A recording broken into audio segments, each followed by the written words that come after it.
आप बोलेंगे। आप सबको हमारा नमस्कार। एक महत्वपूर्ण मुद्दे पर स्टार्ट करें ना। आप सबको हमारा नमस्कार। एक महत्वपूर्ण मुद्दे पर आप लोगों के साथ आज इस मंच से उस मुद्दे को संबोधित करेंगे। 2 दिन पहले शुक्रवार को गुजरात के पीपावाव पोर्ट पर एक कंटेनर से 90 किलो हेरोइन बरामद हुई, जिसकी बाजार में कीमत करीब 450 करोड़ बताई जा रही है। ये 5 महीने पहले ईरान से आई थी। इसको पिघलाकर रस्सियों में भरा गया था, फिर वो सूख गई थी। और मैं बधाई देना चाहती हूँ गुजरात के एंटी टेरर स्क्वाड और डायरेक्टरेट ऑफ रेवेन्यू इंटेलिजेंस, जिन्होंने एक जॉइंट ऑपरेशन में इसको जब्त किया। लेकिन कुछ सवाल अपने आप उठते हैं कि गुजरात की बापू की और सरदार पटेल, लौह पुरुष सरदार पटेल की सरजमी क्यों ड्रग माफियाओं के लिए बड़े आसान आवागमन का साधन बनती जा रही है। यह सवाल अपने आप में भी उठता है और इस मंच से इसको पहले भी संबोधित किया है कि क्या बिना राजनीतिक संरक्षण के ड्रग माफियाओं को इस तरह बेधड़क व्यापार करने का हौसला आ सकता है? आखिर कौन है जो इस देश के नौजवानों को, इस देश के भविष्य को नशे के मुंह में झोंक रहा है?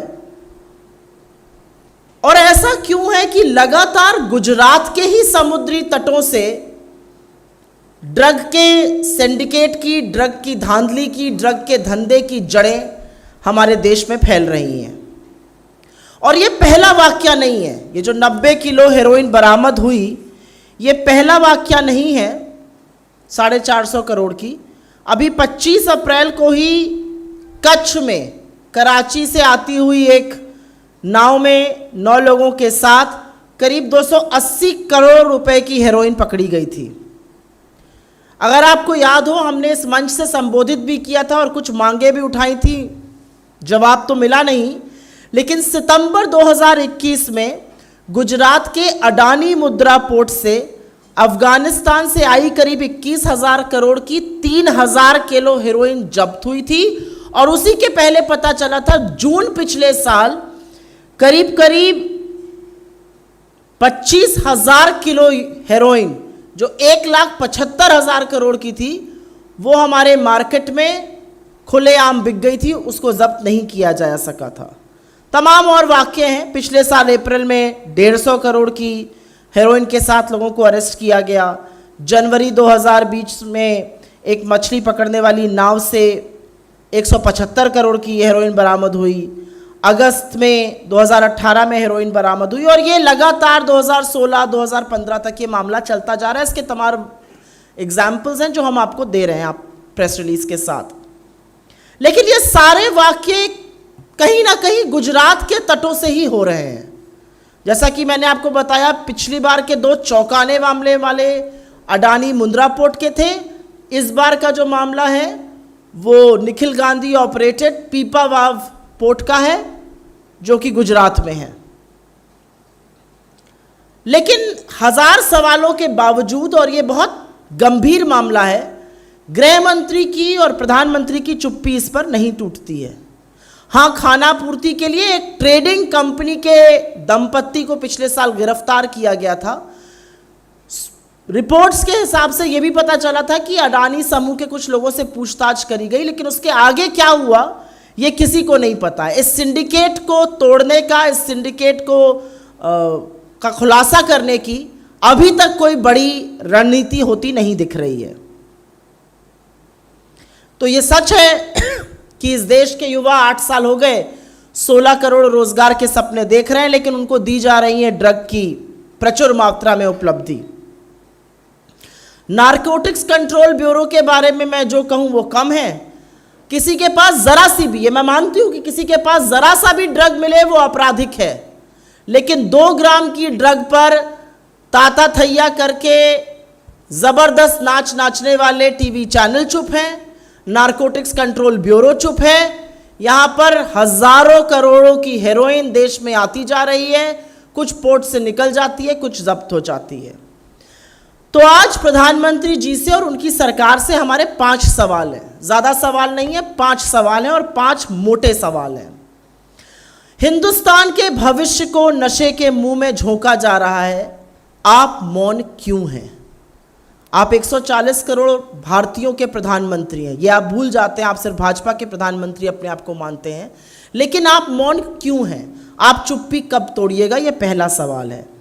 हमारा दूसरा सवाल है कि क्या इतनी बड़ी मात्रा में ड्रग्स का देश में आना और जिस भी तरह से आ रहा है, ये बिना राजनीतिक संरक्षण के हो सकता है?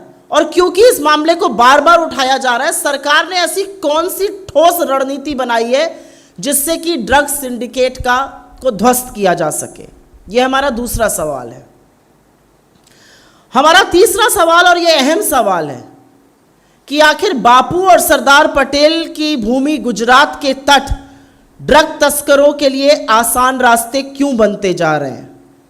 इस पनपते व्यापार की जो कड़ियां हैं वो कहीं ना कहीं जाके गुजरात के तटों पर ही क्यों रुक जाती हैं? और जो निजी समूह इन पोर्टों का संचालन कर रहे हैं, क्या ऐसी खबरें आने के बाद सरकार ने उनके लिए कोई नई नीति, कोई नए कानून, कोई नए मानक स्थापित किए हैं? ये ज़रूरी सवाल है। अगर लगातार निजी समूह ऑपरेटेड पोर्ट से ड्रग्स आ रही है, तो सरकार ने क्या उसको रोकने के लिए कोई नए मानक या नई रणनीति उन ग्रुप्स के साथ मिलकर या उनके लिए कोई नए नियम कानून बनाए हैं? हमारा चौथा सवाल है कि खबरों के मुताबिक DRAI, directorate of revenue intelligence, ने पिछले साल अडानी समूह, क्योंकि मुद्रा पोर्ट से मिली थी जहां का वो संचालन करते हैं, वहां पर पूछताछ करी थी। उस पूछताछ से क्या निष्कर्ष निकला, क्या बात आगे बढ़ी, ये पूरा देश जानना चाहता है। और क्या ऐसी पूछताछ निखिल गांधी जी की कंपनी के साथ भी की जाएगी पीपावाव पोर्ट पे, जहां पे ये ड्रग्स मिले हैं? और हमारा अंतिम सवाल बस इतना है कि देश में बेलगाम और बेधड़क चलता हुआ ये ड्रग्स का कारोबार कहीं ना कहीं तो सरकार की नाक के नीचे ही पनप रहा है। नारकोटिक्स कंट्रोल ब्यूरो, जो एपेक्स एजेंसी है, जो सरकार के तत्वाधान में है, जो गृह मंत्रालय के साथ मिलकर काम करता है, क्या ये उनकी विफलता नहीं है? और जिम्मेदारी किस लेवल पर तय होगी? नारकोटिक्स कंट्रोल ब्यूरो चुप है, गृह मंत्री चुप है, प्रधानमंत्री चुप है, ये किस लेवल पर तय होगी? और अंत में हम ये मांग करते हैं कि इस पूरे ड्रग कार्टेल का स्वसंज्ञान लेकर सुप्रीम कोर्ट अपने ही न्यायाधीशों की तत्वावधान में एक जांच गठित करे, जिससे कि देश विरोधी ताकतों का पर्दाफाश हो। क्योंकि ये बड़ा मामला है। भारत जैसे युवा देश में ड्रग का मेनेस, ड्रग की ये धांधली, ड्रग का ये व्यापार हमारे पूरे भविष्य को धूमिल करने की कुवत रखता है। I will very briefly make a few statements in English on this. And from this very platform, we have raised this issue multiple times. We have spoken about how drug cartels and drug syndicates are acting in this country. 2 days back, 48 hours back, from Gujarat's Pipavav port, 90 kilograms of heroin worth 450 crore rupees has been seized. This had come in the form of bales. They had come from Iran 5 months back. And I congratulate the Gujarat Anti-Terror Squad and the Directorate of Revenue Intelligence who could seize it. But questions arise about how and why Gujarat is becoming the epicenter for drug cartels and drug mafias to make an invasion into this country. Questions will arise of how Gujarat, which is the land of Mahatma and the land of Sardar Patel, why is it letting these roots get entrenched? Questions will arise on why is the young in this country obliviously being driven towards drugs, and questions will arise on the Prime Minister and the Home Minister's conspicuous silence, because this issue is not new. Yes, 90 kilograms of heroin worth 450 crore rupees was seized 2 days back. On the 25th of April, there was a boat seized at Kutch with 280 crore worth of heroin. If you remember, from this very platform, September 2021, We had raised the issue about 3,000 kilograms of heroin, worth 21,000 crore rupees was seized. In June, 25,000 kilograms of heroin went into the Indian market unchecked, worth 1,75,000 crore rupees, and that could not be seized. It was in the open market. It's perhaps addicted a lot of our youngsters. April 2021, heroin worth 150 crore. January 2020, in Gujarat, 34 kilograms of heroin. 2018, 2017, it just goes on. The menace is now very deeply entrenched. And which is why it's important to ask, what actions is the government taking? There was a trading company and two people who were running that company. They happened to be a married couple. They were arrested. But what is it that the government has done since this has been brought to light by us, by their own agencies? So there are only 5 questions that we want to raise. Why is the Prime Minister conspicuously silent on this? Do you believe, Mr. Prime Minister and your government, that drugs of this quantity can come into India unchecked without political patronage? And what strategy have you built to check upon that? The third important question is, why is Gujarat becoming the epicenter for these drug cartels and syndicates to enter India? And the related question to that is, because drugs are being seized at private ports run by private people, has the government got in touch with them? Has the government given them new norms, new guidelines, strategized with them on how to end this menace? According to reports, and that's the fourth question, DRAI had questioned the Adani Group, which runs the Mundra airport. Will similar queries be made of Nikhil Gandhi's companies as well, which run the Pipavav airport? And last but not the least, the Narcotics Control Bureau, which is the apex agency for drug control in India, what does it have to say about that? It works in consonance with the Home Ministry. Who's responsible? Where are the answers? And what is the government doing as far as this menace is concerned? We also urge the Honorable Supreme Court of India to take suo motu cognizance of this matter, and through 2 of its judges, delve deep into it, so that people who are acting against India, because this is a national security issue, people who are putting India's security and our future at risk should be brought to book. Thank you. We'll take your questions.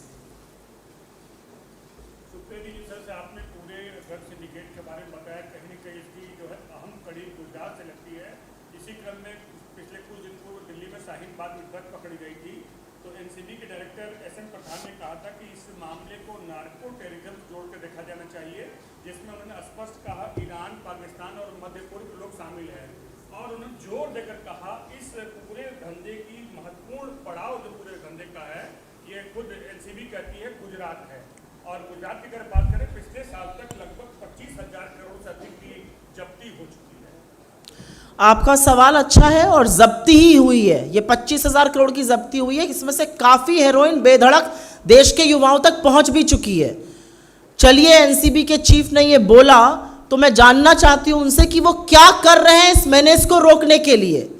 आपने एक जगह का नाम लिया, शाहीन बाग का, कहीं पर भी ड्रग मिले उसको रोकने का काम करना ही एनसीबी का काम है, उसको ध्वस्त करना ही एनसीबी का काम है। अगर 2 ग्राम ड्रग भी किसी व्यक्ति के पास मिलती है, वो अपराधी है, उसको कानूनी कार्रवाई उसके खिलाफ होनी चाहिए। लेकिन यहां पर बात 2 ग्राम की नहीं है, यहां पर बात 25,000 करोड़ की ड्रग्स की हो रही है। यहां पर बात 25,000 किलो की, 90 किलो की, 100 किलो की, 150 किलो की हेरोइन आ रही है देश में। इसके बारे में एनसीबी के प्रमुख का क्या कहना है? अगर वो कहते हैं और आपकी बात ऐसा लग रहा है कि उन्होंने कहा है कि गुजरात इसका एपिसेंटर है, तो वहां पर क्या रणनीति है कि कैसे आना रोका जाए? क्योंकि यह सच है कि हाँ, कुछ इंटेलिजेंस होती है, आप कुछ रोक लेंगे और कुछ देश में आ जाती है अंदर, तो उसको रोकने के लिए कौन सी रणनीति है? आपने क्या नए मानक और मापदंड बनाए हैं? गुजरात में तमामों ऐसे पोर्ट्स हैं जो प्राइवेट ऑपरेटर्स रन करते हैं। मैंने 2 पोर्ट्स का नाम लिया, अदानी मुंद्रा और जो पीपावाव पोर्ट है, जो अभी पता चला है, जहां पे अभी ड्रग्स सीज हुई है। तो क्या आपने प्राइवेट मालिकों के साथ मिलकर कोई मापदंड, कोई मानक, कोई सिक्योरिटी की बातें करी? और अगर ऐसा नहीं किया है तो ये सिर्फ जबानी जमा खर्च है, क्योंकि ये देश विश्व का सबसे युवा देश है, लेकिन इस देश में सबसे ज्यादा बेरोजगारी भी है, और बेरोजगारी से युवाओं को या तो दंगाई बनाया जा रहा है, या ऐसा लग रहा है उनको नशेड़ी बनाया जा रहा है, और इसका खात्मा होना जरूरी है। तो अगर एनसीबी के प्रमुख ने ऐसी बात कही है तो वो उनको देश के साथ ये भी साझा करना चाहिए कि इसका अगला स्टेप क्या है, आपकी क्या रणनीति है। गृह मंत्री और प्रधानमंत्री को इस बात पर बोलना चाहिए।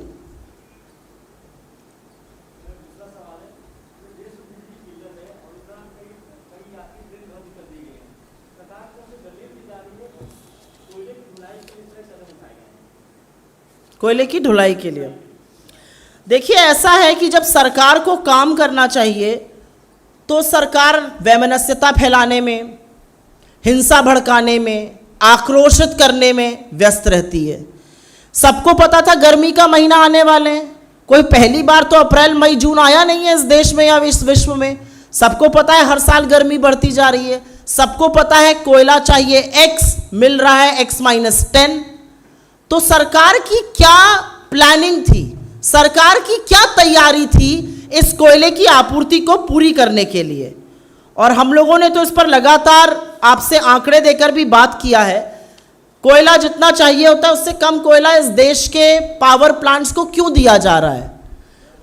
ऐसे तमामों स्टेट्स हैं जो या तो महंगा कोयला खरीदने को बाहर से मजबूर हैं या 2-2, 3-3 घंटे की आपूर्ति हो रही है। मैं आज ही उत्तर प्रदेश से लौटी हूँ, 4 घंटे की बिजली आ रही है उत्तर प्रदेश के कई जगहों में, और यह हाल 16 राज्यों का है जिसमें से 12 भाजपा शासित हैं। तो अब आपने वही हुआ ना, जैसे आपने कोरोना में कोई प्लानिंग नहीं करी थी, एक दिन तुगलकी फरमान आया, आपने चिलचिलाती धूप में लोगों को पैदल घर चलवा दिया। आज आपने ट्रेनें रद्द कर दी, लोगों का काम है, उनको गंतव्य पे पहुंचना था, वो नहीं पहुंच सकते। और ट्रेन से कौन चलता है? ट्रेन से इस देश का लोअर मिडिल क्लास और गरीब व्यक्ति चलता है। आपने ट्रेनें रद्द कर दी। आपको नहीं लगता औचित्य ये था कि आपको पहले प्लानिंग करनी चाहिए थी?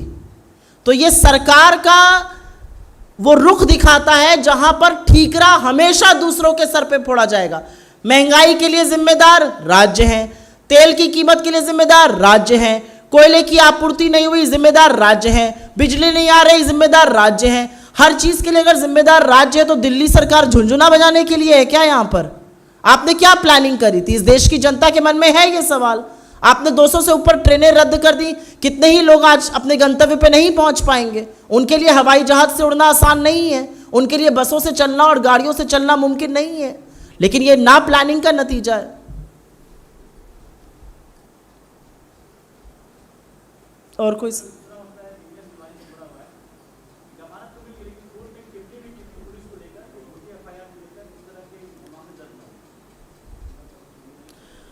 मैं इस पर टिप्पणी करने से पहले आप लोगों की इजाजत के साथ कुछ लाइनें पढ़ना चाह रही हूं।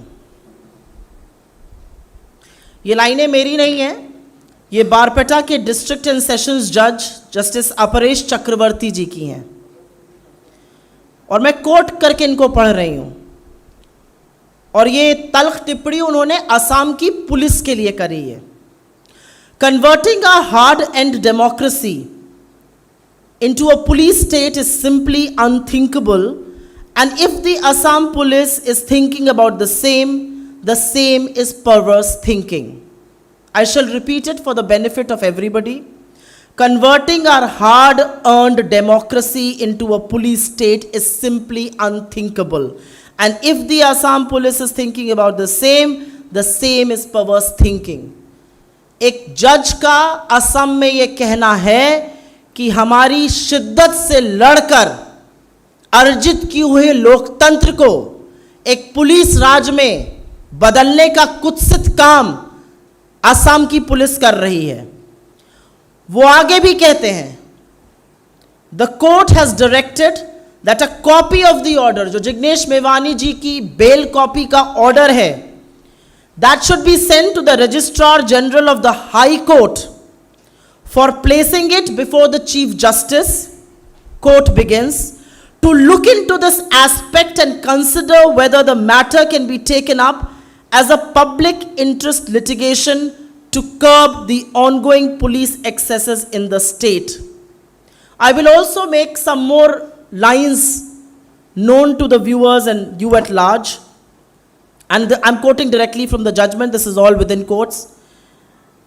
Measures should be considered to prevent registration of false FIR like the present one, and to give credibility to the police version of occurrences like the arrest of accused persons and the accused persons attempting to escape. In fact, the court goes on to say, to discover something, the police personnel firing and killing or injuring such accused, which has become a routine phenomena in the state of Assam. The court, of course, has suggested more things, like every police personnel engaged in law and order should wear body cameras, install CCTV cameras in vehicles while arresting an accused or while taking him to other places, and other things like that. ये जो पहली line हमने पढ़ी, converting our hard-earned democracy into a police state is simply unthinkable, and if the Assam police is thinking about the same is perverse thinking, and he wants this order to be placed before the Chief Justice in the High Court of Guwahati so that a PIL may be taken to curb the ongoing police excesses in the state. अगर असम के मुख्यमंत्री, जो कि असम के गृह मंत्री भी हैं, उनमें जरा सी भी शर्म है, उनमें जरा सा भी लोक लाज है, तो उनको तुरंत इस्तीफा दे देना चाहिए, क्योंकि असम की पुलिस पर की हुई ये टिप्पणियां, ये तल्ख टिप्पणियां, उनकी नीयत पर उठे हुए सवाल वास्तव में गृह मंत्री और मुख्यमंत्री पर ये सवाल उठाते हैं। और ये तो आंकड़े भी बताते हैं। मई 2021 से जब से हेमंत बिस्व शर्मा असम के मुख्यमंत्री बने हैं, गृह मंत्री बने हैं, असम में पुलिस एनकाउंटर में 29 लोगों की पुलिस एनकाउंटर में मौत हुई है, 96 लोग घायल हुए हैं। और जो बात न्यायाधीश जी कह रहे हैं, लोकतंत्र को पुलिस स्टेट में कन्वर्ट करने की या पुलिस एक्सेसेस की, वही बात तो असम की जनता भी कह रही है, वही बात तो हम इस प्लेटफॉर्म से लगातार कह रहे हैं। और सवाल सिर्फ हेमंत बिस्व शर्मा से नहीं बनता है, जो स्टेट के चीफ मिनिस्टर या होम मिनिस्टर है, सवाल तो उनके लीडर प्रधानमंत्री मोदी और गृह मंत्री अमित शाह जी से भी बनता है। सवाल उनके नेतृत्व पर है कि क्या ये कोर्ट, क्या ये देश मर्यादा से चलेगा, कानून व्यवस्था से चलेगा, या ये एक्स्ट्रा जुडिशियल तंत्रों का दुरुपयोग करके चलेगा। जब जिसका मन आया, जहां आया एनकाउंटर कर दो। और ये कोर्ट कह रहा है कि कहीं कहीं जब आपके साथ गिरफ्तार किया हुआ व्यक्ति आपको जगह दिखाने ले जाता है रात को 12 बजे, तो आप कहते हैं वो भागने लगा इसलिए आपने उसको पीछे से गोली चला दी। ये पुलिस एक्सेसेस गलत है। वो चाहते हैं कि जो चीफ जस्टिस असम के हैं गुवाहाटी हाई कोर्ट के, वो इसको पीआईएल के तौर पर पुलिस एक्सेसेस के खिलाफ लें। तो मुझे ऐसा लगता है कि अगर थोड़ी सी भी शर्म बाकी है, थोड़ी सी भी नैतिकता, थोड़ा सा भी लोकलाज बाकी है, तो हेमंत बिस्व शर्मा जी को रिजाइन करना चाहिए। लेकिन मैं इस मंच से यह भी जानती हूं कि उनके अंदर ना लोकलाज है, ना नैतिकता है और ना शर्म है। तो जो ये तल्ख टिप्पणियां पुलिस पर करी गई हैं, पुलिस उनको रिपोर्ट करती है, तो उनका ट्रायल और उनका इन्वेस्टिगेशन क्यों नहीं होना चाहिए इन मामलों के लिए? हम इस मंच से मांग करते हैं।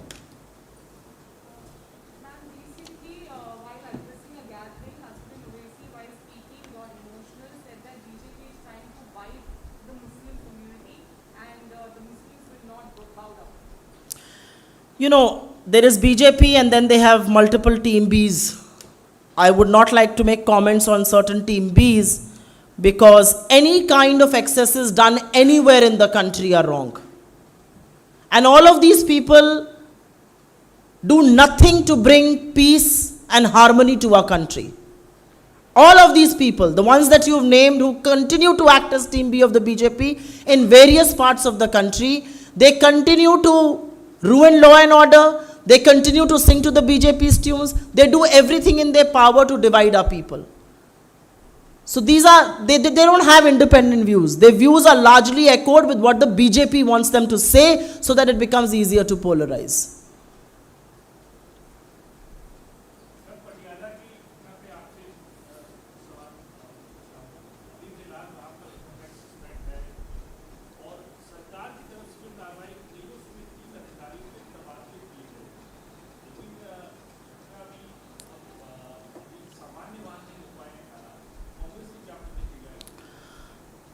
मुझे शायद थोड़े दुख से कहना पड़ेगा कि यही तो बताया था, इसी के लिए तो आगाह किया था। यही तो हम कहते थे कि पंजाब जैसी बॉर्डर स्टेट जो सेंसिटिव स्टेट है, उसी के लिए आगाह हमने लोगों को किया था। ये दुर्भाग्य है आज कि पंजाब में ऐसा हो रहा है। ये दुर्भाग्य है, जिस विषय पर ये मामला भड़का है वो विषय आज भी लोगों को आक्रोशित करता है।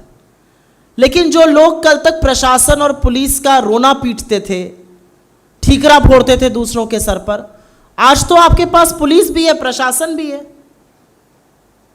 आज आप क्या कर रहे हैं? क्यों आपका पुलिस और प्रशासन फेल हो गया? और सवाल यह भी बनता है कि हम इस मंच से अपने तमाम लीडरों के बिहाफ पर, कांग्रेस ने पंजाब में भी ये बात कही है, हम संयम बरतने की, हम व्यवस्था सुचारू रूप से चले, सौहार्द बनाने की अपील करते हैं। शांति के बिना कोई विकल्प नहीं है। लेकिन सवाल उस सरकार से है, सवाल आम आदमी पार्टी से है।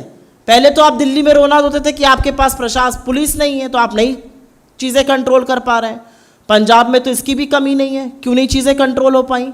और सबसे बड़ी बात यह है, कहना नहीं चाहिए इस मंच से, आगाह तो किया था, लेकिन कहीं पर नाच ना जाने आंगन टेढ़ा जैसी बात होते हुए दिख रही है। बड़ी बड़ी बातें करना, लच्छेदार बातें करना, बातों की जलेबी बनाना एक बात होती है, पुलिस प्रशासन से सुचारू रूप से मिलकर सरकारें चलाना दूसरी बात होती है।